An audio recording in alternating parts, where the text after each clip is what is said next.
Bonsoir à tous. Merci beaucoup au Centre national du graphisme de m'accueillir pour cette conférence sur le plaisir et l'argent. Un merci tout particulier à Suzanne Schroeder, puisque sans elle, j'aurais jamais trouvé ce titre. Et j'aime beaucoup ce titre. Donc merci pour l'invitation et merci pour l'incitation à réfléchir sur ce sujet qui s'applique, on peut dire, au design graphique, mais en fait à la vie. Alors, pour aller vite, et puis après je vais vraiment détailler, mais pour gagner ma vie, je crée des marques. Et donc là, G2R Citroën Team, c'est la dernière marque sur laquelle j'ai travaillé avec une équipe. Et donc ça, c'est pour gagner ma vie. Et pour dépenser ma vie, je fais des livres. Avec les éditions non standards. Donc là, c'est une photo de l'exposition des éditions non standards qui a eu lieu au Havre l'année dernière. Donc j'ai un site internet, elodieboyer.com. Donc là, vous voyez toutes les marques que je crée avec une équipe, donc avec des designers graphiques, des personnes qui font de la création de noms, parfois plus, par exemple designer volume, imprimeur. Donc je vais vous les présenter rapidement parce que cette équipe elle est vraiment fondamentale. Sans eux, je ferais rien, je serais pas là aujourd'hui. Donc Danny Kreft qui est designer graphique avec qui j'ai créé pas mal de marques, je vous le dirai au fur et à mesure. Patrick Dohan en haut, donc ça c'est le premier designer des éditions non standards. Réjeanne Dalbello, c'est vraiment ma sœur d'armes avec qui j'ai fait énormément de marques et de livres aussi. Chris Nazelos qui travaillait avec Réjeanne, on a fait beaucoup de projets ensemble. Bernd Hilpert, lui est designer volume, donc dès qu'on crée des marques en volume, mais il a fait aussi par exemple la scénographie de l'exposition des éditions non standards, donc Bernd intervient. Et Stéphano et Harry Lenoir qui sont imprimeurs, pareil, pièce maîtresse de tout mon dispositif général. Donc quand je dis je, c'est toujours avec une équipe, hein, donc je peux dire on de la même manière. Et donc voilà un extrait du site des éditions non standards où 17 ouvrages ont été publiés depuis 2011. Donc ce que je vais faire, c'est que je vais rapidement vous parler de mon parcours et à la fois rapidement, mais je fais le choix de rentrer dans certains micro-détails parce que en fait, donc j'ai beaucoup réfléchi pour venir vous parler ici aujourd'hui et en fait je pense que la bonne création, c'est une affaire de détails, mais la vie aussi est une affaire de détails en fait. C'est une collection de petits détails et vous allez voir sur votre chemin des petits détails qui sont des étincelles ou des toutes petites fenêtres qui s'ouvrent et qui en fait changent complètement le cours de votre vie.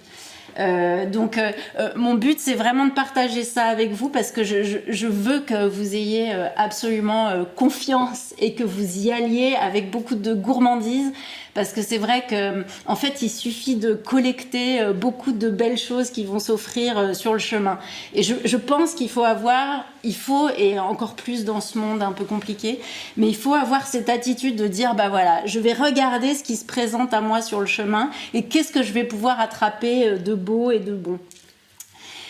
Donc je vais vous parler du modèle économique actuel, puis après d'une recherche d'un meilleur modèle, et là vous allez voir que j'aime la vie mais que parfois aussi je souffre et ça aussi je tiens à le partager avec vous parce que très souvent on dit toujours tout ce qui va bien et on dit pas ce qui va pas et du coup on se sent toujours tout seul quand ça va pas et en fait moi j'aime partager ça avec vous parce que je veux pas que vous vous sentiez tout seul et je voudrais que vous vous disiez que même quand on a 50 ans ou presque, ce qui est mon cas, c'est difficile et encore plus quand on choisit le métier de la création.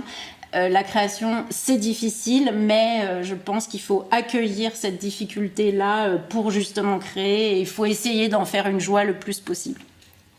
Alors voilà, donc je vais vous montrer le chemin parcouru. Je ne résiste pas au plaisir d'échanger avec vous cette image du film Down by Law de Jim Jarmusch qui m'a beaucoup marquée quand j'étais petite, que j'ai vu au collège. Dans un cycle sur l'errance dans le cinéma et en vrai je pense que c'est vraiment l'histoire de notre vie et si vous n'avez pas vu ce film je vous invite vraiment à le regarder. Alors, donc je suis née en 72, pas du tout dans une famille de design graphique, mais avec un bon millésime. On parlait de millésime tout à l'heure, donc le millésime enfin dire les années 70. Hein, donc j'ai grandi en fait dans des formes, dans des couleurs. J'adorais les stations-service. Il y avait des livres phénoménaux, des tapisseries folles, des paquets de cigarettes magnifiques. Enfin, vous voyez cette époque-là. Que moi j'adore et en fait que je cherche, en fait je cherche cette époque-là encore et j'essaye autant que possible de la glisser dans les projets. Donc voilà, ça c'est on va dire la première partie de ma vie. Ensuite, donc j'ai passé un bac scientifique, bac D qui est devenu bac S, et puis maintenant je sais même pas comment le nommer. Pas tellement parce que je voulais faire des sciences, mais parce que j'étais bonne en maths. Bon, en faisant ce bac, j'ai découvert la biologie, je trouvais ça vraiment super. Vraiment, j'ai trouvé ça fascinant. Donc j'ai fait d'abord 2 années de biologie. D'ailleurs, je vous ai pas dit un truc fondamental, mais qui est quand même fondamental, c'est que je ne suis pas graphiste. Je fais toute ma vie avec du design graphique, mais je ne crée rien, en tout cas pas avec ma souris. Peut-être avec des mots, mais et toutes les personnes que je vous ai présentées au début, eux, sont des designers. Et d'ailleurs, je savais même pas que le design graphique était un métier, mais j'ai toujours aimé le design graphique. Donc j'ai ce bac scientifique, j'aime la biologie, donc je sais pas ce que je veux faire, donc je continue. J'ai 2 années, une L2 de biologie. Et là, je découvre plus ou moins le marketing. Alors, j'essaye de bifurquer. Donc, après, je fais un IAE à Montpellier, où là, je fais 1 année de marketing communication dans un IAE. Puis après, je me dis, bon, une licence, c'était une L3 à l'époque. Enfin, voilà. Je me dis, c'est peut-être pas suffisant, il faudrait que je fasse un master. Et puis là, il y avait Erasmus, donc je suis allée à Londres. Je savais même pas trop bien quoi, mais j'ai fait d'abord un postgraduate diploma en marketing pendant 1 année à Londres, à Kingston Business School. Et là, je me souviens d'ailleurs, il y avait l'option design que je n'ai pas prise. J'ai pris des options plus sérieuses, marketing des services, marketing international. Donc, j'ai ce postgraduate diploma. Et là, je trouve mon premier travail, donc en 94, je commence à travailler chez une entreprise qui s'appelle Item, qui fait des essais cliniques. Maintenant, tout le monde sait ce que c'est que les essais cliniques. Donc, on faisait de la recherche clinique pour des laboratoires pharmaceutiques. Et à ce moment-là, mon postgraduate diploma se transforme en master si on écrit une dissertation, donc un mémoire. Et moi, j'étais responsable communication. Et mon truc à l'époque, j'avais toujours pas trouvé le métier que j'adorais. Hein.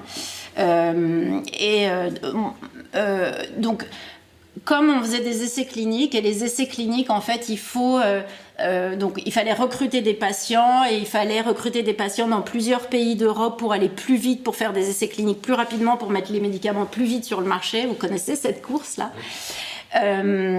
Et donc, en fait, Item, qui était la société à Paris pour laquelle je travaillais, faisait partie d'un réseau de sociétés. Donc, il y avait une anglaise, une néerlandaise, une allemande. Et elles formaient une alliance qui s'appelait Verum. Et les commerciaux, quand ils allaient en rendez-vous, ils disaient « Oui, on fait des essais cliniques très homogènes. » Mais quand ils donnaient leur carte de visite, c'était tout et n'importe quoi d'un pays à l'autre. Et moi, je devais faire mon sujet de mémoire et je connaissais rien à l'identité visuelle, mais j'avais le sentiment que le fait de donner ces cartes de visite, qu'on savait pas comment on s'appelait, on savait pas si on était Item ou Verum, tous les pays c'était le bazar, on n'était pas crédible en fait. Donc en fait, ça a été le sujet de mon mémoire. C'était le rôle de l'identité visuelle dans le succès des alliances stratégiques. C'était en anglais, hein, mais ça a été mon sujet de mémoire, que j'ai fait en parallèle de mon travail. Donc c'était nourri. Et là, j'ai eu l'immense chance d'avoir comme mentor Nicolas Hind, donc en Angleterre, qui lui était dans toutes les agences de design anglaises et qui m'a présenté et qui, grâce à lui, j'ai pu aller interviewer Wally Hollins, Chris Ludlow, enfin les grands patrons des grandes agences de design anglaises. Et donc ça, c'était 95-96. Donc, j'ai commencé à lire énormément corporate identity. À l'époque, on disait pas branding, on disait corporate identity. Et donc j'ai lu.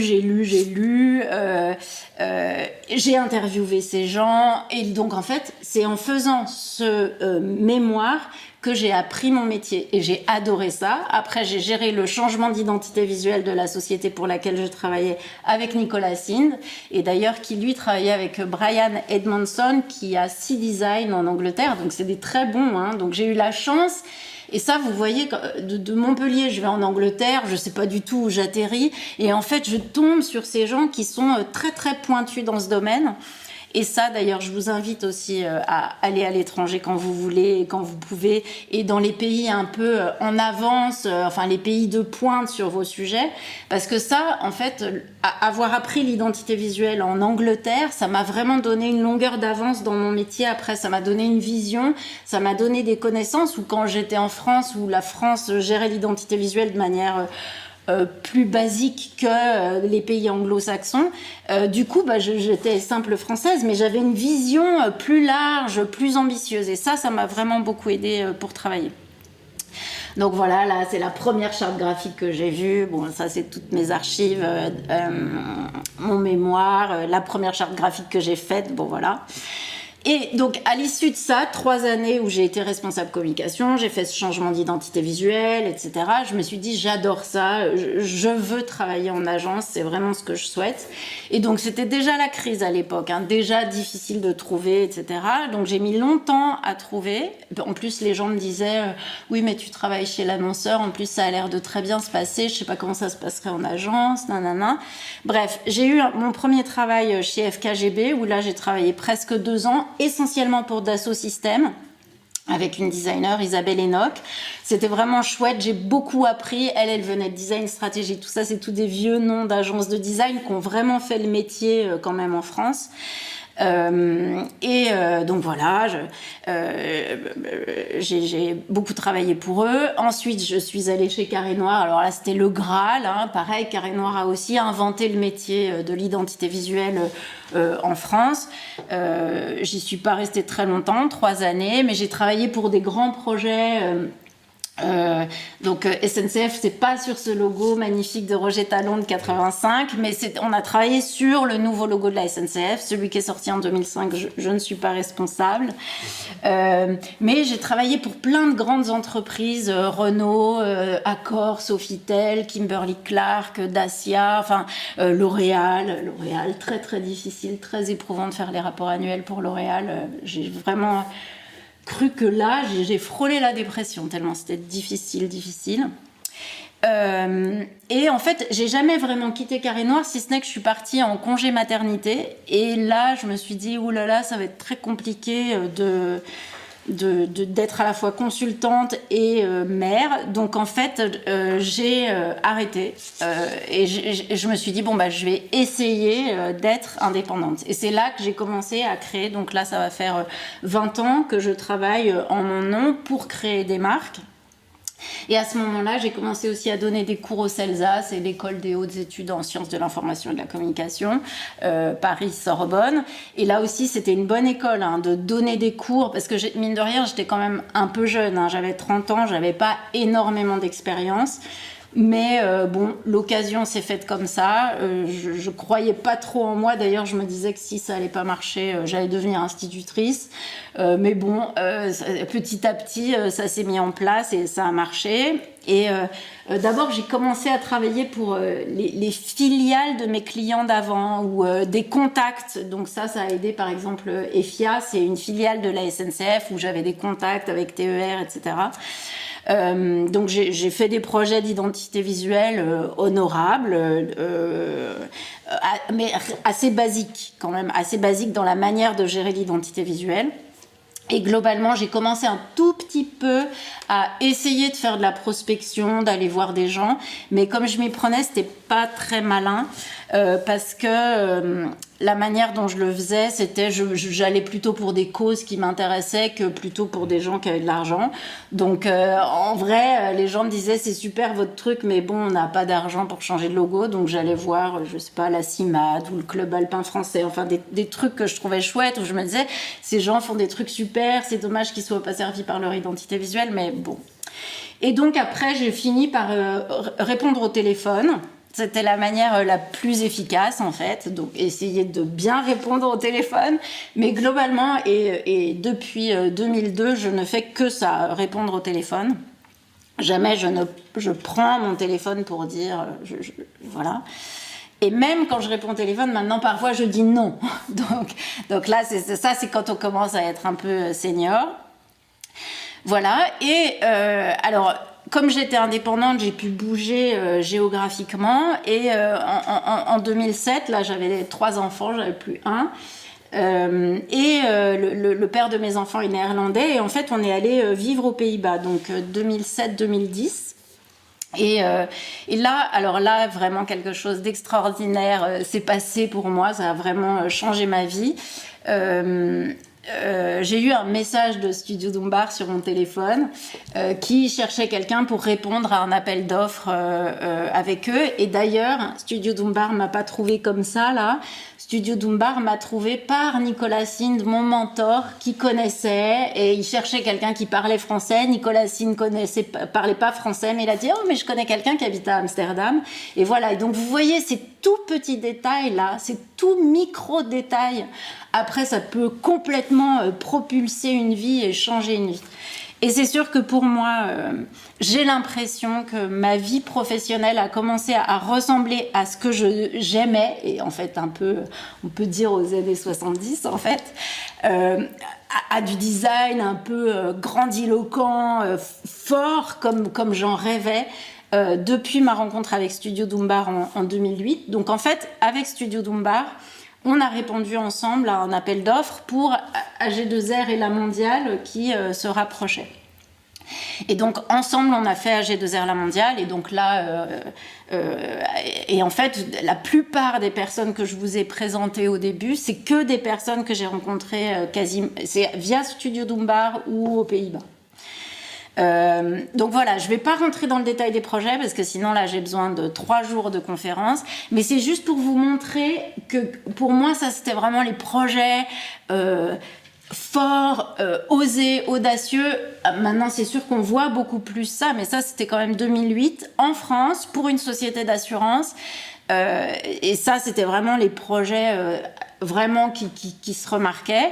Et ces projets-là, évidemment, on les fait jamais tout seul. On les fait toujours avec un client. Et ça, c'est vraiment grâce aux personnes à G2R La Mondiale en place à cette époque qu'on a pu faire ce projet. On a eu l'immense chance de faire l'équipe cycliste, la première génération en 2009. Pour nous, c'est des cadeaux énormes. Enfin, faire ces sujets-là, c'est vraiment...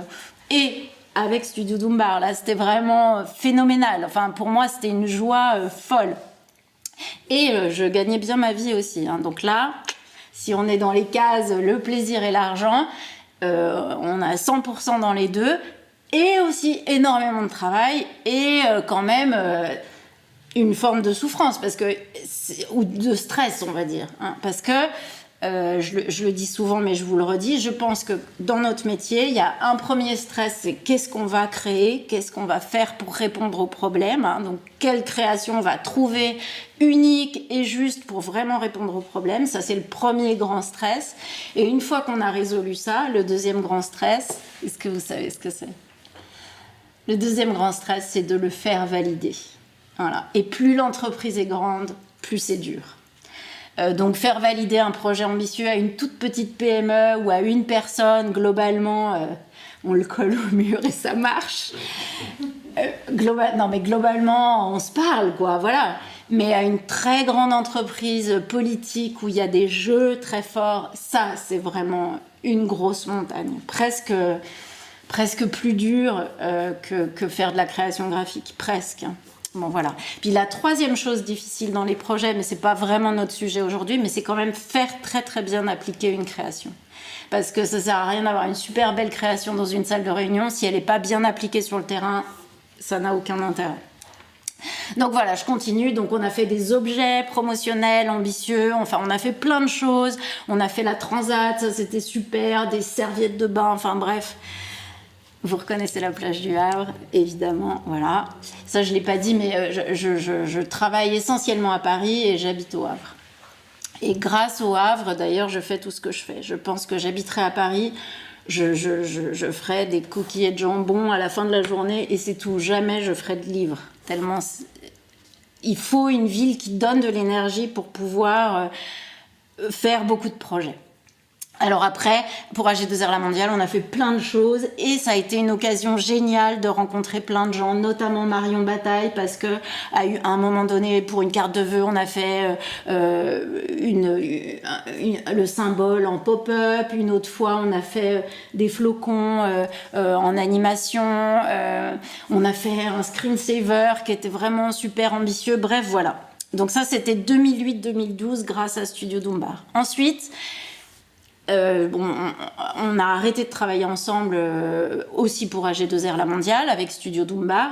Et là, en fait, pour moi, en tant qu'indépendant, ça m'a vraiment donné des nouvelles ailes. C'est-à-dire que cette manière de faire façon Studio Dumbar, ambitieuse pour les marques, je l'ai faite aussi avec Réjeanne Dalbello, Dani Kreft, enfin ces designers. Je l'ai faite aussi pour mes clients. Donc, par exemple, Tello. Donc là, c'est création de nom, création de livrets. Donc, beaucoup de livrets de véhicules, hein, vous voyez. Et d'ailleurs, ça, c'est intéressant. Quand on fait des livrets de véhicules, on fait presque la livrée avant de faire le logo. Donc, tout ne commence pas par le logo, hein. Voilà. Donc ça, c'est pour nous, c'est la consécration. Quand on fait une livrée de train et que notre train existe en miniature et qu'il est vendu dans le commerce, là, c'est vraiment des sujets vraiment géniaux. En 2012, j'ai dit j'arrête de faire des compétitions. Donc vous voyez, je ne fais que répondre au téléphone, j'arrête de faire des compétitions. Donc ça, c'est, on peut dire, plus on devient un peu senior, un peu connu, plus on peut choisir les projets sur lesquels on travaille. Par rapport à ça aussi, ce que je fais vraiment, c'est que au début, je ne sais pas si je devrais vous dire ça, mais je vais quand même vous le dire. Au début, quand un client nous contacte, on peut tout faire pour plaire. Même si on sent que, en fait, on n'est pas très bien fait pour s'entendre. Ça, j'arrête. Ça, j'arrête parce que je sais qu'on perd du temps, en fait. Parce qu'un client veut nous faire faire des choses qu'on n'a pas envie de faire et on n'est pas des mous.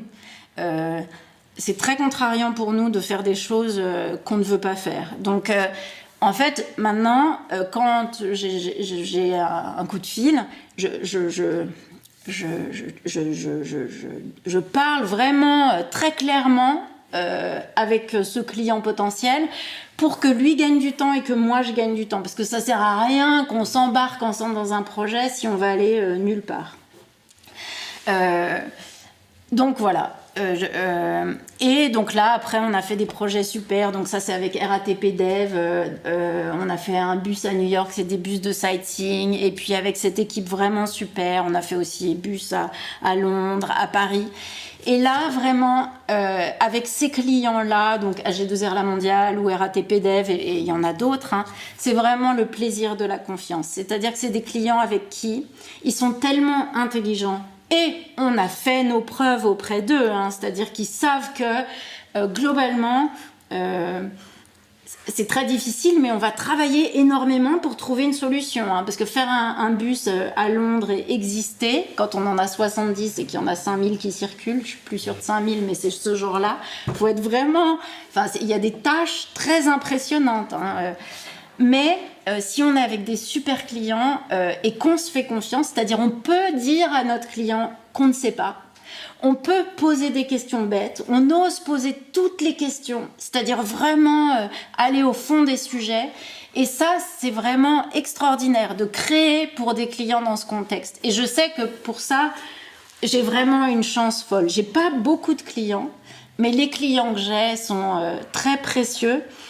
C'est pas des amis parce que on se vous voit, enfin voilà, il y a cette espèce de distance où quand même je les sers et je trouve sain cette distance là où on se sert, enfin voilà, mais on se fait énormément confiance et c'est essentiel pour faire des grands projets ambitieux et pour se battre ensemble pour les faire valider.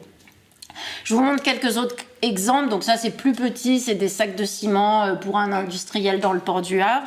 Et évidemment, vous imaginez bien que les honoraires sont proportionnels à la fois à la difficulté de la tâche, mais aussi à la taille du client. Et ça, c'est proportionnel. Donc c'est sûr, quand je fais des sacs de ciment ou quand je fais l'habillage de vitrine d'une librairie, là encore moins, vous imaginez bien, là c'est presque un cadeau.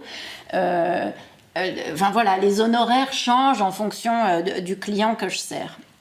Voilà, donc Eiffage, pareil, très gros projet, très compliqué en architecture de marque, très compliqué à faire valider, beaucoup d'interlocuteurs. C'est des projets qui durent 3-4 ans.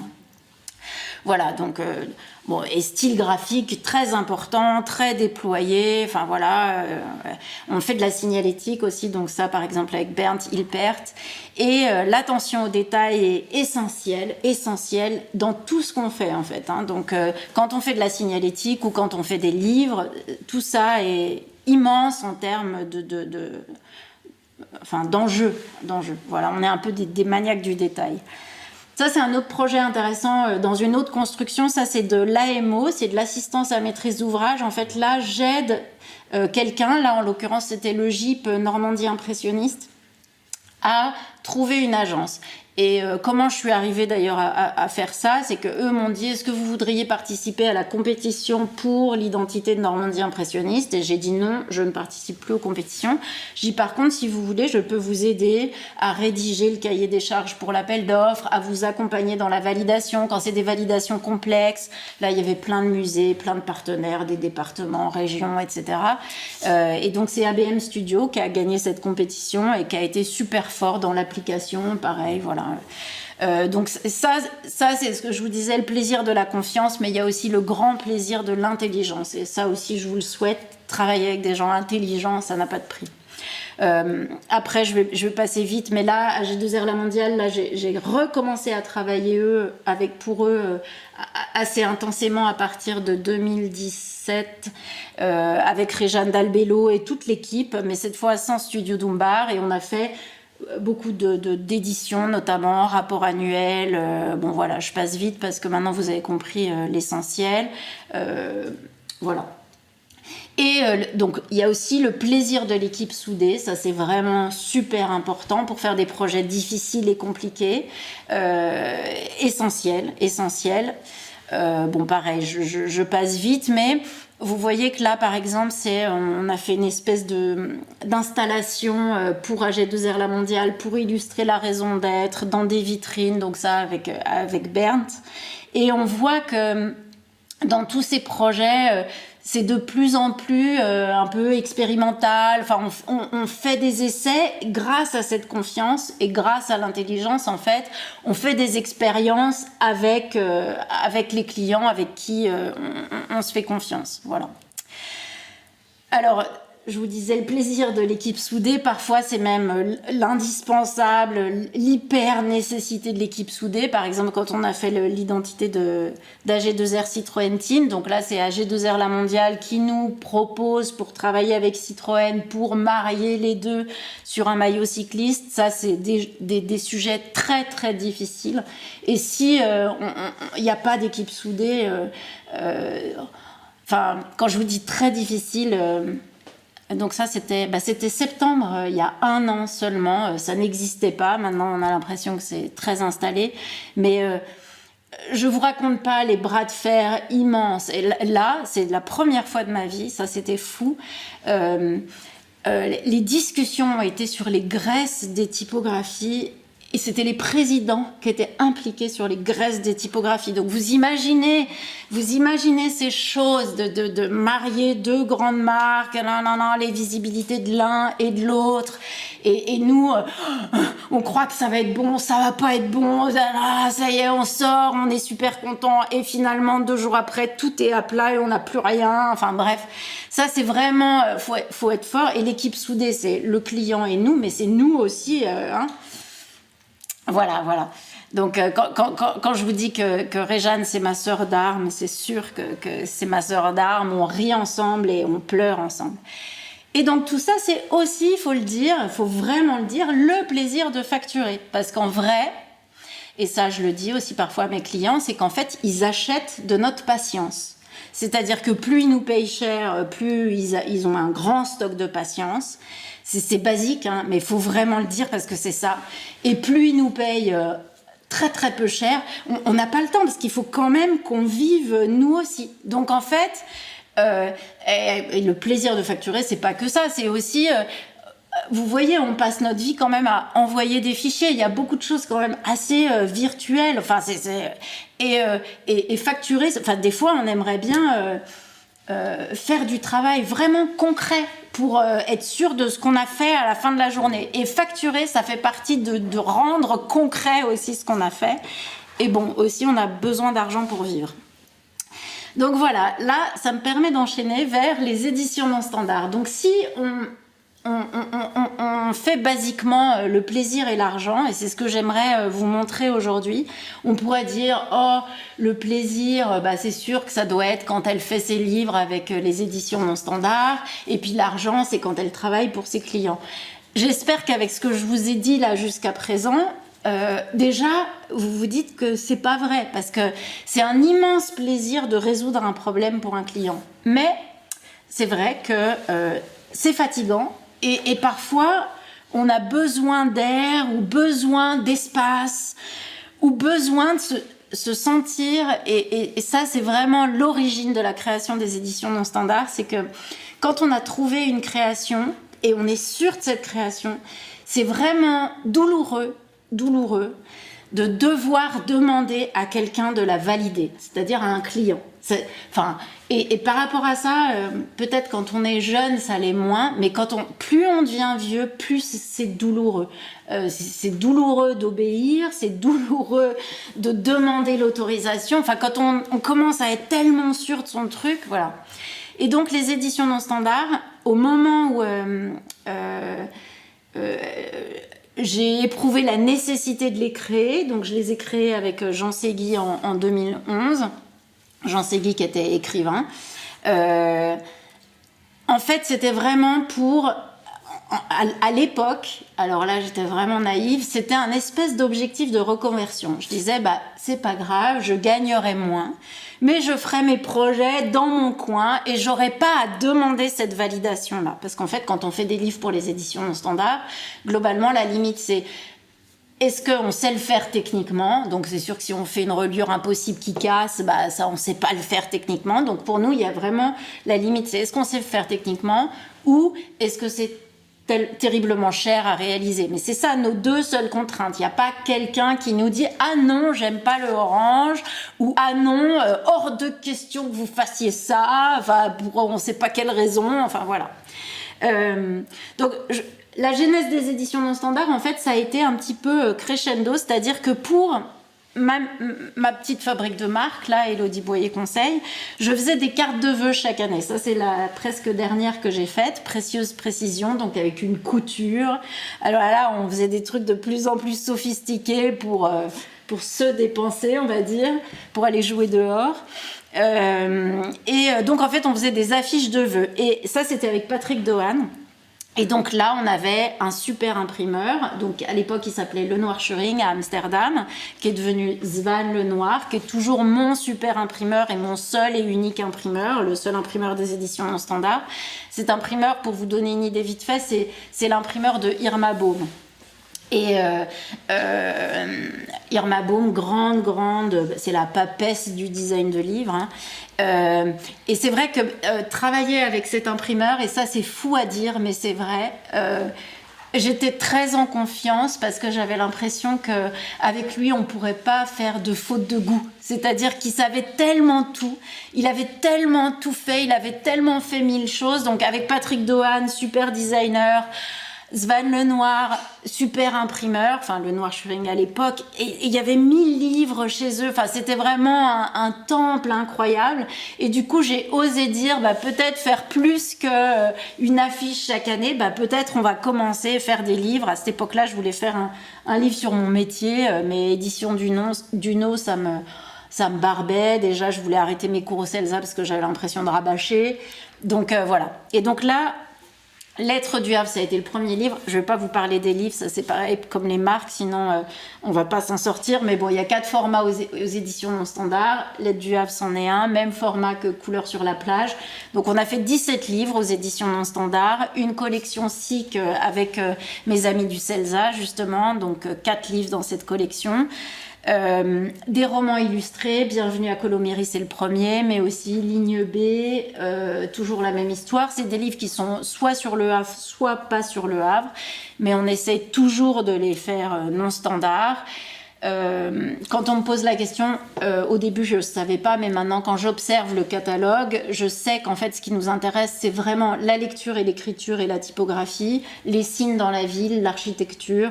Globalement ça c'est vraiment les sujets qui nous intéressent le plus, on va dire. Donc on a publié aussi Le Corbusier Zone d'ombre, et là pareil en fait le réseau d'auteurs c'est un peu, et ça quand je vous disais soyez attentifs à votre chemin et à ce qui s'offre à vous sur le chemin, j'ai vraiment l'impression d'avoir comme une espèce de grande traîne, et sur mon chemin bon, il y a des choses, des expériences, mais aussi des personnes qu'on a gardées, avec qui on travaille parce qu'on aime travailler ensemble, parce qu'on s'est trouvé. Et donc avec les auteurs et les designers et imprimeurs, c'est vraiment ça qui s'est passé. Donc c'est une espèce de petite communauté aux éditions non standards, où c'est vraiment la communauté, là on peut plus dire quand même d'amis, même si c'est pas exactement ça, mais voilà.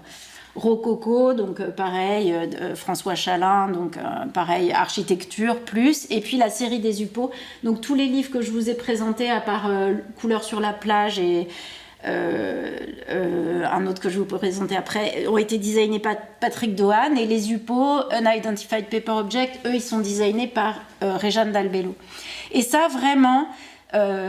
on remplit cette mission. Des fois, on est vraiment triste, par exemple, qu'un client nous dise non sur un truc. Et par exemple, je dis à Réjeanne, je dis t'inquiète Réjeanne, on l'utilisera quelque part dans les éditions non standards. Donc ça a vraiment cette vocation à la fois de consolation ou de buffer ou d'espace pour faire ce qu'on n'a pas le droit de faire. C'est-à-dire... on sait qu'aux éditions non standards, on n'a pas besoin d'attendre l'autorisation d'un chef pour nous dire oui, vous allez pouvoir le faire. Si on veut vraiment le faire, on trouvera toujours un moyen pour le faire. Même si parfois c'est un peu compliqué financièrement. Bon, voilà la série des UPO, les 4 UPO. Et puis il y a 2 petits livres aussi. Essem de Sébastien Morlighem et Scriptopolis d'une équipe de chercheurs. Voilà, donc ça c'est les 4 formats. Un extrait de l'exposition des éditions non standards qui s'appelait Making Books Together, et ça c'est très très important. C'est exactement ça l'esprit des éditions non standards. J'essaye de faire avec les éditions non standards le monde comme j'aimerais qu'il soit, c'est-à-dire donc nos livres sont pas vendus sur Amazon, tout le monde est correctement payé, même si c'est pas des 1000 et des 100, mais on est voilà, on essaye, j'espère que je suis pas le chef. Enfin, des fois je m'agace, mais en vrai vraiment c'est le but, c'est qu'on le fasse ensemble et que toutes les personnes qui fassent ces livres adorent ce qu'ils ont fait, voilà. Bon voilà, alors ça c'est bon, quelques extraits des livres. Alors là on commence à aborder la partie délicate, c'est-à-dire c'est l'insouciance fertile. Alors ça je pense, je sais pas si vous avez fait de la montagne dans votre vie, mais en général, quand on commence à monter une montagne, jamais on sait comme ça va être dur. Mais on commence. Et puis après, on arrive au sapin, puis on se dit « Oh, on a bien monté là, ça fait 1 heure qu'on monte, on est arrivé au sapin, on est vachement content de soi. » Et en fait, à la fin de la journée, quand on est allé au sommet et qu'on a redescendu, on se dit « Bah dis donc, quand j'étais au sapin, je croyais que j'avais fait quelque chose. Bah j'avais rien fait au fait. Hein. » Et bah, avoir une maison d'édition, c'est à peu près ce genre-là. Donc en fait, créer une maison d'édition, donc là 17 titres au catalogue, je suis plus du tout au stade de l'insouciance fertile, mais grâce à cette insouciance-là, j'ai créé cette maison d'édition et on a fait ces livres, mais j'ai aussi quand même un certain nombre d'états d'âme, parce que dans cette espèce d'utopie, de monde que j'aimerais faire comme, enfin, de monde que j'aimerais, enfin, idéal ou comme dans mes rêves. Il y a énormément de travail physique. Vous vous souvenez, je vous disais, envoyer des fichiers, on manque de matériel. Donc ça, c'est vraiment super parce que c'est physique. On a un rapport même charnel avec les livres. Enfin, moi, je fais tout, hein, globalement. Donc, je les expédie, je fais les factures, je fais la comptabilité des factures, je fais les paquets pour la poste, je vais à la poste en vélo quand j'en ai pas beaucoup, en voiture quand j'en ai plus. On gère le stockage, donc heureusement que j'ai des enfants motivés pour m'aider à monter les escaliers. Enfin voilà, on gère le stock dans ce truc-là. L'imprimeur stocke des livres aussi, comme ça on a l'impression qu'il y en a moins, comme ça on continue d'en faire. On relance aussi les libraires qui payent pas les factures. Donc ça, c'est juste un petit exemple. Je sais pas, le libraire a dû sentir que j'allais parler de lui parce que là, c'est une facture de 28,80 €. C'était la 6e relance pour ce libraire-là. Il l'a payé la semaine dernière. Mais vous voyez, quand vous avez une liste de 40 factures retard de libraire pour des 21,70 € et 28,80 €. Tout ça est assez désespérant en fait. Hein. C'est décourageant. Vraiment, il faut vous le dire, c'est décourageant. Après, il faut s'occuper du site des éditions non standards pour vendre le livre parce que vendre le livre soi-même, ça évite les intermédiaires. Donc, ça permet de mieux payer l'imprimeur, le designer, les auteurs. Enfin, voilà. Et alors là, donc après l'insouciance fertile, on arrive à la preuve ratée, c'est-à-dire que moi, vous vous souvenez, je disais, je voudrais que ce soit une reconversion, donc ça c'est sûr, surtout pas, il faut surtout pas que ce soit une reconversion, parce que sinon je pourrais même pas venir vous parler, hein, et puis aussi, pour moi, c'est quand même une preuve ratée parce que j'avais envie de prouver à mes clients qu'il fallait oser faire du design jusqu'au bout et que ça marchait, enfin que ça allait marcher tout seul. Et en fait, c'est vraiment, je pense que les livres des éditions non standards, on va jusqu'au bout et on ne sacrifie jamais rien. Enfin, on sacrifie le rendement. C'est principalement la chose essentielle qu'on sacrifie. Je vous donne quelques ratios. Un éditeur classique, entre le coût du livre et le prix de vente, donc admettons un livre qui coûte 10 € à fabriquer, il va le vendre 50-60 € à peu près. Hein. Et quand ils tirent, ils vendent 45. Ça, ils tirent. Hein. Mais vous voyez, ils multiplient par 5-6. Aux éditions non standards, on multiplie, alors là, quand on multiplie par 2 ou 3, c'est magnifique, mais des fois, on multiplie par 1,5. Et on vend nos livres frais de port offerts. Donc vous voyez, frais de port, en France, c'est terrible, hein, parce que les frais de port, c'est 8-10 € facilement, hein, très vite, dès que le livre est sous 1 kg. Enfin voilà, heureusement, à l'étranger, c'est moins cher. Enfin, c'est fou, hein, mais c'est comme ça, on va pas... Hein, bref. Mais donc, c'est quand même la preuve ratée, parce que là, les chiffres, je sais pas si vous les voyez, moi, je les vois à peine, mais globalement, comme ça, là, à la louche... je m'en souviens jamais de ces chiffres, et puis en plus ils sont même un peu faux parce que y a pas les frais de port par exemple, il y a pas les droits d'auteur, mais globalement j'ai dépensé à peu près 400 000 € pour faire des livres et j'ai vendu 200 000 € de livres. Donc vous voyez, c'est-à-dire qu'à chaque fois et je travaille gratuitement depuis que les éditions non standards existent. Donc vous voyez le truc où des fois il m'arrive en faisant cette maison d'édition, et donc les gens me disent « Waouh, tes livres sont magnifiques, là, tu dois être si fière !» Et en fait, moi, des fois, éreintée, j'ai vraiment des états d'âme. Et régulièrement, je me dis « Mais peut-être, en fait, il faut arrêter. » Et donc, vous voyez, ça, c'est intéressant, c'est circuit. C'est-à-dire que j'ai des clients. Des fois, c'est douloureux de devoir demander ces validations-là. Donc, on dit, on va faire nos propres projets. Comme ça, ce sera super. Et on se console en faisant ses propres projets. Mais là, par contre, c'est difficile financièrement. Et du coup, on retourne se consoler auprès de ses clients où là, on gagne notre vie. Et en plus, on est super content aussi d'avoir un retour. Donc, c'est vraiment la joie du mur retrouvé. C'est-à-dire que j'ai jamais été aussi heureuse de travailler pour mes clients grâce aux éditions non standards où j'ai une autre forme de douleur. Vous voyez, c'est intéressant, hein, ce circuit-là, de dire, bon... et aussi, parce qu'on fait des livres, alors... Un livre, c'est vraiment particulier parce qu'on l'envoie comme ça, mais nos amis nous disent « Waouh, ton livre est super !» Ou parfois, il y a un journaliste qui nous dit « C'est super !» Mais en fait, on ne sait pas trop, quoi. Je vois des gens sur un vélo qui portent un t-shirt G2R La Mondiale, ou je vois des voitures Eiffage dans la rue, mais des gens qui lisent mon livre dans le train, jamais... Enfin, je dis mon livre, mais c'est notre livre, hein.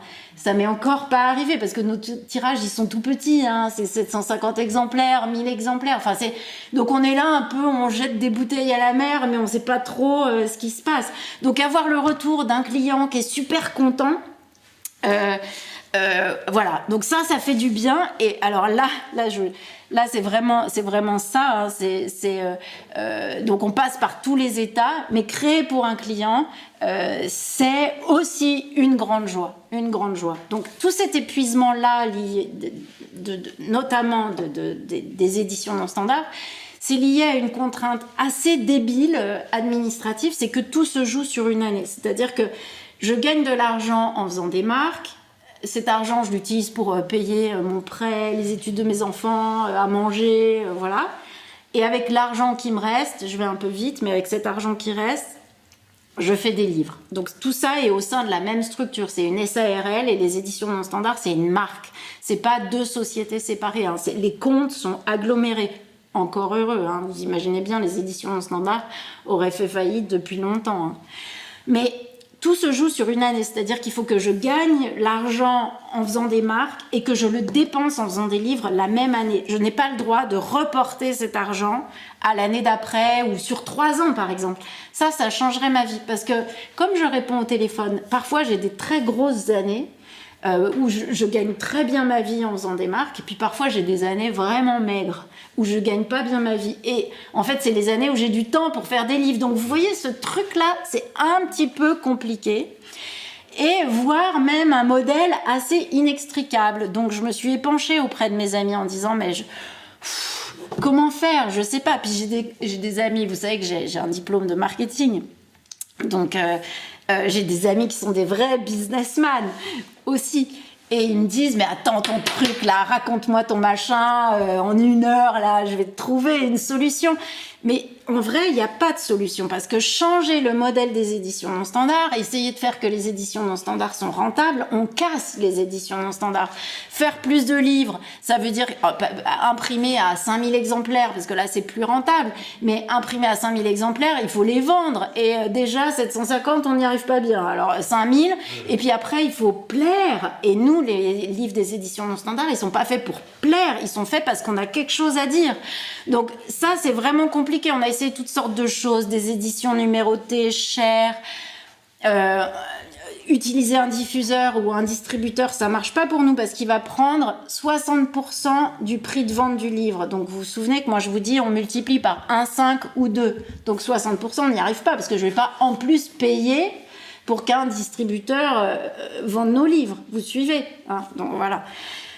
Surtout pas de mécènes, parce que donc que les mécènes qui nous écoutent là soient avisés. Non, pas de mécènes, parce que c'est pas ça notre joie. C'est pas de dire oh on a plein d'argent, alors qu'est-ce qu'on va faire? On va se payer un doré à chaud. Non, c'est pas ça la joie. La joie c'est de trouver des solutions, de travailler ensemble et d'être libre. D'être libre, archi libre, parce que c'est ça notre consolation des éditions non standards, c'est d'être libre. Donc surtout pas de mécènes à qui on devrait rendre des comptes ou je ne sais quoi. Enfin nous, puis on n'est pas là. On aime aussi ce côté-là. En fait, c'est ça qui est compliqué, c'est qu'on aime que ce soit compliqué parce que du coup, on a l'impression d'être des battants. Si c'était facile, on serait des nababs. Ça nous intéresserait pas en fait. Donc après, je me dis bon bah qu'est-ce qu'il faut que je fasse? Arrêter les marques, vous avez compris? Surtout pas. Là, il vaut mieux pas que mes enfants m'entendent si je dis l'hypothèse arrêter les marques, parce que eux, ils font très très bien la différence, hein. Quand je travaille pour faire des marques, là ils me disent oui, vas-y. Quand je dis oh je peux pas, je fais des livres, ils me disent ouais d'accord, parce qu'ils voient bien où est-ce que je gagne ma vie ou pas. Bon. malgré tout, et c'est vrai qu'après on peut se dire, on peut aussi, au lieu de faire des livres, je peux aller à la plage. Ça, c'est quand même une bonne hypothèse, hein. Parfois je la considère, d'ailleurs j'y vais même, mais bref. Après, on peut se dire, est-ce qu'on ne pourrait pas se payer en gloire quand on fait des livres des éditions non standards? Ça marche assez bien. On a pas mal de prix, parfois des retombées presse super flatteuses. Et puis, on est très content des livres qu'on fait, hein. Et en fait, ce que je me dis, c'est qu'il faut qu'on se réjouisse de notre liberté. Et c'est ce que je dis aux personnes avec qui je travaille, hein, pour les éditions non standards. De se dire, voilà, ça nous fait de l'air. En plus, comme peu de gens nous connaissent, tout le monde s'en fout de ce qu'on fait, donc on le fait tranquillement dans notre coin. On n'a pas peur d'être observé. On est vraiment très libre de faire nos trucs, y compris des trucs un peu barrés ou un peu ratés. On sait qu'on nous attend pas au tournant, et ça, c'est extraordinaire en fait. Quand on est le Cygne, par exemple, faire des éditions pour le Cygne, on sait qu'on est hyper regardé. Ça, c'est vraiment très difficile. Quand on est les éditions non standards, on est tranquille, on fait ce qu'on veut. En fait, tout le monde s'en fout, et ça, c'est quand même une paix royale. Par exemple, vous avez vu les rapports annuels qu'on a fait pour AG2R La Mondiale. Jamais on n'aurait su faire ces rapports-là si on n'avait pas fait les éditions non standards, c'est sûr. Donc c'est aussi une formation continue, un terrain d'expérimentation. On n'a pas peur. Moi, parfois, je dis à l'imprimeur, écoute, fais comme tu veux. De toute façon, personne va nous gronder. Donc vas-y, fais au mieux pour toi, fais tes expériences, puis on verra bien ce qu'on récolte. Donc, c'est vraiment une espèce de soupape extraordinaire. C'est comme dit Béatrice Dalle, c'est mon luxe, mais je le dois qu'à moi-même, hein, de faire que ce qu'elle veut. Voilà. Il y a une petite hypothèse, mais à peine ouverte, c'est que parfois il y a des gens qui me demandent de faire des livres en commande, des musées, voilà, ou des institutions. Donc je me dis, est-ce que ça pourrait être un espèce d'entre-deux? Pour l'instant, ça s'est jamais concrétisé, parce que les gens, ils voient nos livres, ils aiment nos livres, mais ils ont aucune idée du coût de nos livres. Et ils voudraient avoir nos livres à moindre coût. Et ça marche pas. Quand on est non standard, faut sortir l'argent, parce que c'est pas possible de faire ces livres-là avec Saxo Print, ça marche pas. Et à un moment donné, je discutais avec une photographe de ça, là, donc pas un businessman, c'était intéressant, c'était une photographe où je lui disais, ouais, c'est inextricable, machin. Elle m'a dit, mais tu sais, c'est Colombe Clié d'ailleurs, il faut que je la cite. Elle dit, mais tu sais, peut-être qu'en fait, tu trouves pas de solution et tu penses que ton modèle est inextricable, parce que peut-être que, en fait, c'est bien comme tu fais. Et peut-être que le mieux, c'est que Élodie Boyer Conseil finance tes livres, et puis tu gagnes bien ta vie en faisant des marques, et puis avec l'argent que tu as en plus, tu fais des livres. Et ça a été vraiment une révélation pour moi.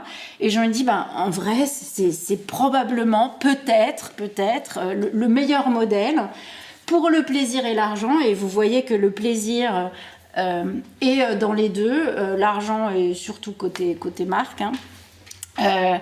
Mais que les deux se contrebalancent bien et se renvoient bien la balle, hein. Après, c'est sûr que si on était aidé par la Poste qui fait des frais de port moins chers, par le gouvernement qui peut nous donner 3 ans pour créer, enfin voilà, des choses un peu basiques et comptables et machin, ça changerait beaucoup notre vie. Mais à part ça,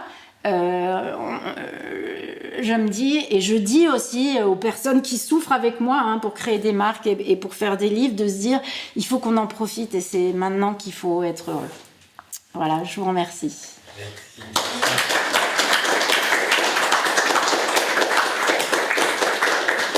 Et si vous avez des questions, je suis ravie d'y répondre.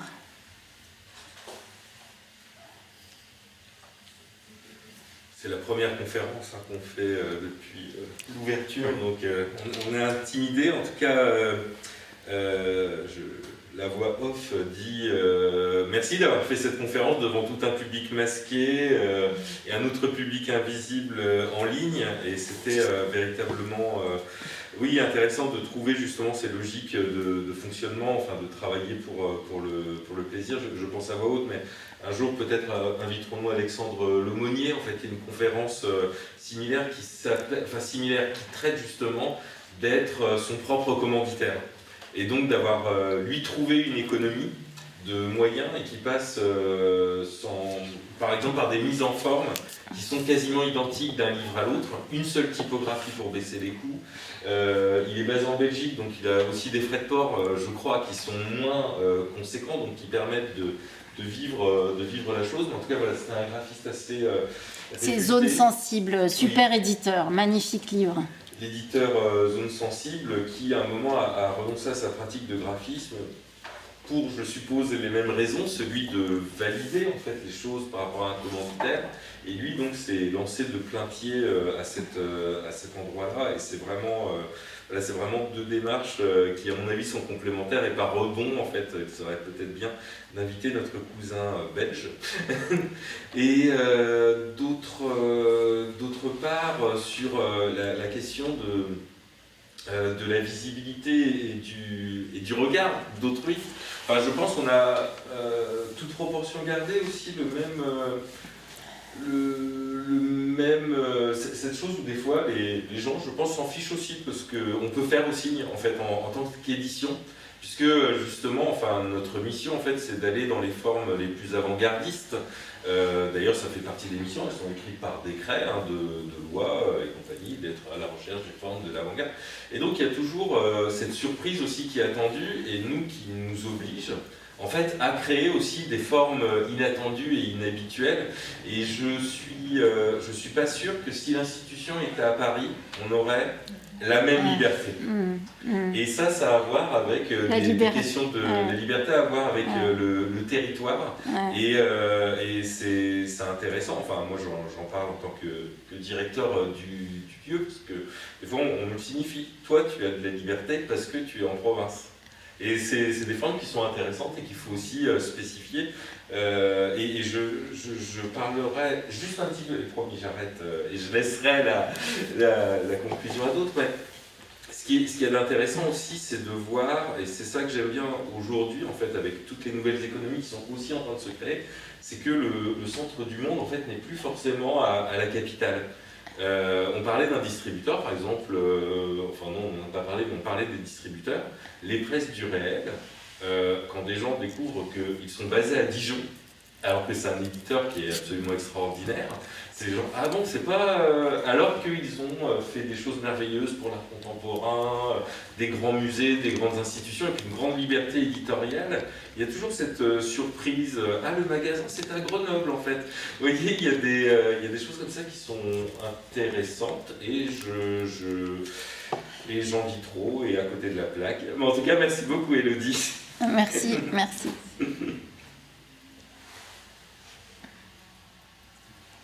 Eh bien, merci à toutes et tous d'être venus physiquement et en ligne.